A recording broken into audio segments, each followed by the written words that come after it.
नमस्कार दर्शक बंधु उत्कल 24 न्यूज को स्वागत करुछि। आसंतु नजर देबा आजिर खबर उपरि।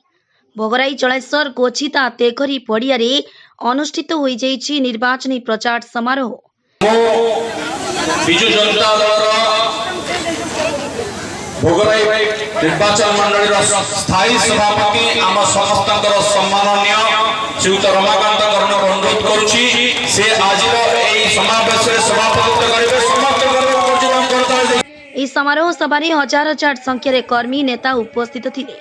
बीजेडी दल तरफ टिकेट पाइथिबा विधायक प्रार्थी गौतम बुद्ध दास और बालेश्वर सांसद प्रार्थी नीलेखाश्री सामंत सिंहारंकु संबर्धना देबा पई हजार हजार शुभचिंतक भोगराई एवं बालेश्वर लोकसभा क्षेत्र पई आमे जो विकास रो स्वप्न देखिचु, युवक मानकर रोजगार, महिला मानकर सशक्तिकरण, स्वावलंबी होबा, शिल्प, MSME cluster, skill development institute, भित्तिभूमि विकास एवं बालेश्वर लोकसभा क्षेत्र को विश्वस्तरीय करबा पई कि जो उद्यम चली, जो संकल्प आज नियागला सेतरे भोगराईवासी आम सहित जोड़ी हेले, सामिल हेले।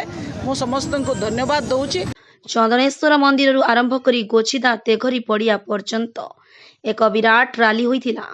एथिरे भोगराई सभापति रमाकांत कर्ण सभापतित्व मंच रे उपस्थित रमाकांत बाबू, नारायण बाबू, मानस भाई, मंच रे उपस्थित ब्लॉक चेयरमैन, वाइस चेयरमैन, समस्त जिला परिषद सदस्य, समस्त 35 नंबर जोन रो विधायक प्रार्थी गौतम बुद्ध दास और बालेश्वर सांसद प्रार्थी नीलेखाश्री सामंत सिंहार, प्रवीर गिरी, तपन पंडा, नगेन्द्र जेना आदि आगामी भविष्य में भोगराई विकास पारिपे बोली प्रतिश्रुति देथिले।